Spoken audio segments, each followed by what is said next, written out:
Oi, gente, boa noite. Boa noite. Eu sou a Ingrid e a aula que eu quero hoje compartilhar com vocês hoje, ela tem como título O Real Propósito do Cristão. E eu gostaria só de relembrar que no módulo anterior, na aula passada, nós falamos sobre a identidade do cristão. Então, alguns conceitos sobre o que é a identidade, para que essa identidade serve e qual que é a nossa real identidade dita por Deus, foram esses temas, foram esses assuntos que a gente desfrutou na aula passada. Então, em posse dessa consciência sobre a identidade, já garantidos, né, na identidade que Cristo conquistou para nós, desfrutando disso tudo, empoderados dessa verdade, hoje, então, a gente vai avançar um pouquinho mais e vamos falar sobre propósito. E daí, o objetivo que a gente vai ter para essa aula de hoje é para a gente gerar algumas reflexões. E nessas reflexões, pode acontecer de algumas perguntas, questionamentos brotarem dentro da gente. Então, eu já começo aqui com 3 importantes perguntas que elas vão nortear o objetivo da nossa aula, que é, o que de fato que é importante quando a gente está falando sobre esse tema propósito? Nós fomos criados para quê? E como viver o real propósito do cristão na prática? Então, se lá a identidade, a gente começava a nossa aula falando sobre uma pergunta que paira muito, que quando a gente fala de identidade é sobre quem sou eu? É uma pergunta que vem à nossa mente. Quando a gente está falando de propósito, essa pergunta ela se inverte e a gente começa a se perguntar, mas por que eu existo? Para que eu estou aqui? Então a gente vai aprofundando um pouco mais para além do quem sou eu quero saber para que eu sirvo.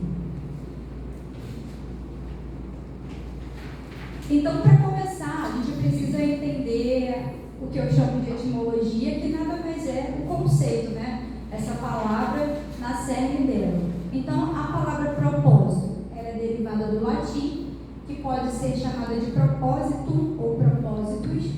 E no dicionário diz que propósito é uma intenção de fazer ou deixar de fazer alguma coisa. Um desígnio, um plano, um projeto ou uma vontade. Então, essa palavra propósito, ela tem muita ligação com realização. Ou seja, se eu estou cumprindo o propósito, possivelmente eu estarei fazendo alguma coisa e, em contrapartida, deixando de fazer outras coisas.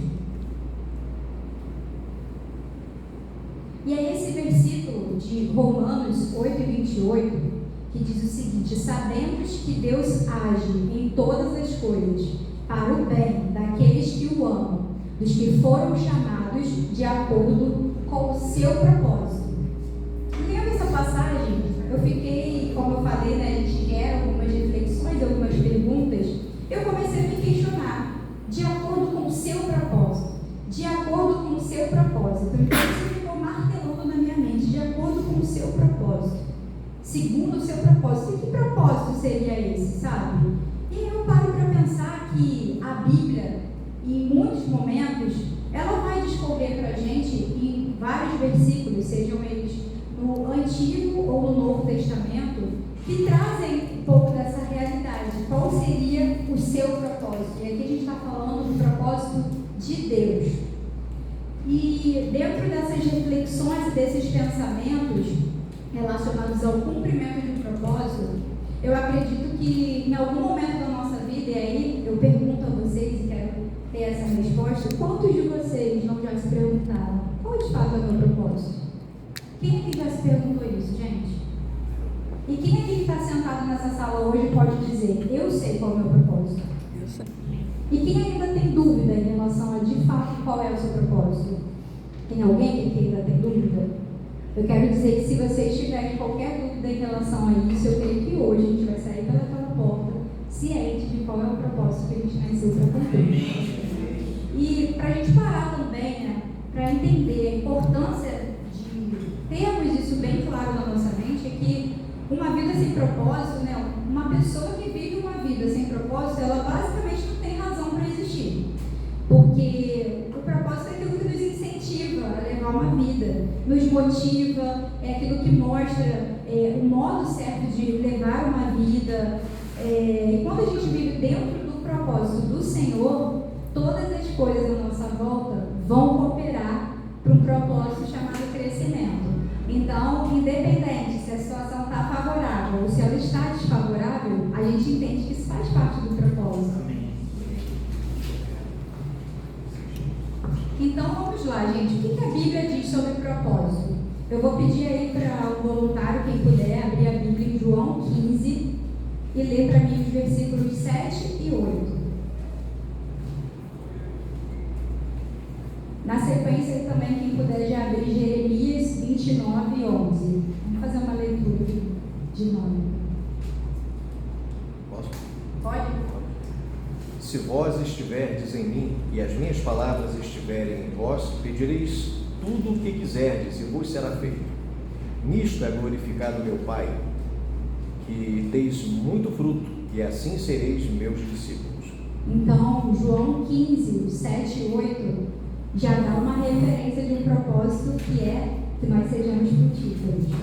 Quem pode ler, por favor, Jeremias 29 e 11? Porque eu sei os planos que tenho para vós, diz o Senhor. São planos de bem, não de mal, para lhe dar o futuro pelo qual anseio. Essa passagem de Jeremias, né, sobre os pensamentos que o Senhor tem a nosso respeito, ela pode trazer uma ideia de propósito sobre ser próspero, porque quando o Senhor fala, são pensamentos de paz e não de mal, ou seja, um pensamento que às vezes excede aquilo que a gente mesmo acredita. Quem pode abrir para mim Mateus 28, 18 e 19 e por fim João 13, do 12 ao 15. Mateus 28, 18 e 19. Então Jesus chegou perto deles e disse: Deus me deu todo o poder na terra, no céu e na terra. Portanto, vão a todos os povos do mundo e façam com que sejam meus seguidores, batizando esses seguidores em nome do Pai, do Filho e do Espírito Santo. Beleza. Então, se a gente está ouvindo Jesus dizendo: ide, fazer discípulos, batizem em nome do Pai, do Filho e do Espírito Santo.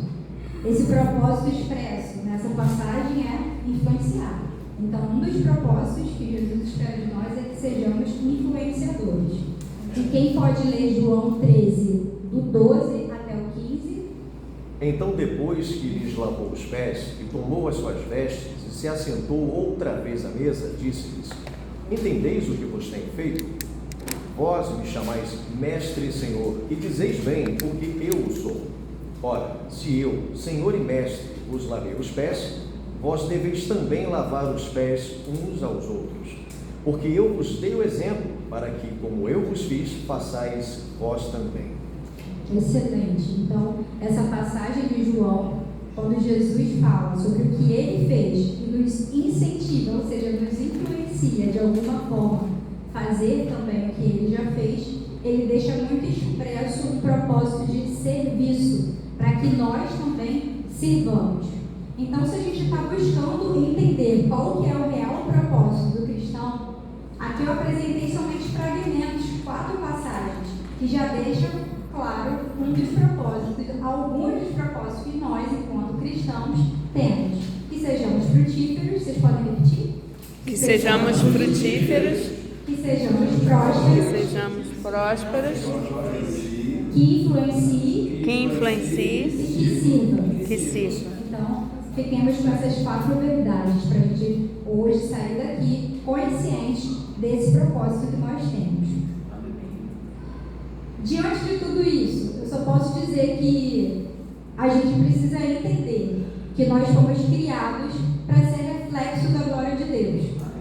E como reflexo, gente, tem uma imagem ali, uma ilustração bem pequenininha, que traz um espelho. Gente, o espelho serve para quê? Para refletir. Então, se você olha a você mesmo no espelho, você está tendo um reflexo daquilo que você é, certo? Então, à medida que eu digo que nós somos reflexo da glória de Deus, o que se entende disso é que nós precisamos estar refletindo a glória desse Deus que nós servimos, que nós cremos. Então, a missão que todos nós cristãos temos em Jesus Cristo é de comunicar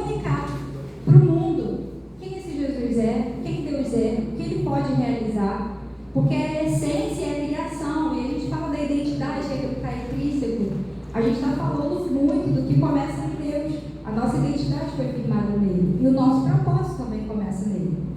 Então, esses dias mesmo eu estava comentando com uma pessoa sobre uma frase que é muito batida, que a gente fala assim, olha, a Bíblia que o mundo está lendo é a sua vida. Então pensa bem, se você é reflexo da glória de Deus e as pessoas estão te lendo a todo momento, nós precisamos estar muito de acordo com esse reflexo, refletindo de fato quem Deus é. Então se refletir é como um espelho, é mostrar uma imagem, e o espelho é uma parada que a gente usa no dia a dia. Mulheres, principalmente, a gente tem um vício de espelho. Toda hora a gente quer ir lá, ver se dá um confere, para ver se está tudo ok, se está tudo certo, se o batom borrou, se o dente está sujo, o brinco está no lugar, o cabelo está certinho. Então, se a gente tem esse hábito de fazer isso com uma certa frequência, de ir no espelho para contemplar a nossa própria imagem, o que será que nós não temos que fazer como reflexo da glória de Deus? Será que de 5 em 5 minutos a gente também está indo até o Senhor para buscar mais dele, sermos mais cheios do Senhor, para que esse propósito de sermos reflexos se cumpra em nós e através de nós? Fica também mais essa reflexão para nós. Então, gente, para a gente partir já para o finalzinho, essa passagem aqui, ela para mim também é sensacional. Porque dele, por ele e para ele são todas as coisas. Glória, pois, a ele eternamente. Amém. Está em Romanos 11:36. Dele, por ele e para ele. Qual o propósito, se não fazer tudo para ele, por ele e entender que todas as coisas são dele? Por isso a gente está aqui. E aí eu termino com essa questão. Como viver esse propósito na prática? E eu acho que vale ouvir de alguns de vocês, não vou apontar, vou deixar que vocês mesmos voluntariamente digam para mim como que a gente pode viver esse propósito na prática.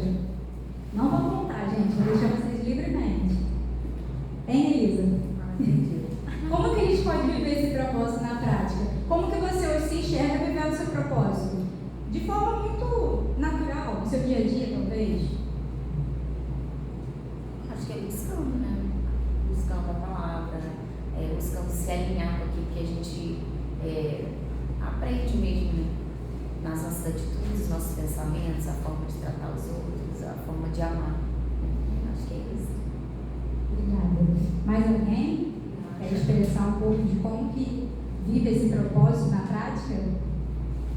Você já está falando, né? Botar a palavra em prática. Amando e indo contra tudo que o mundo prega para você fazer. E você realmente vivendo isso na prática, dia a dia, cuidando, zelando a palavra de Deus, né? Botando ela em prática. Amando, perdoando, como ele falou. É isso, gente.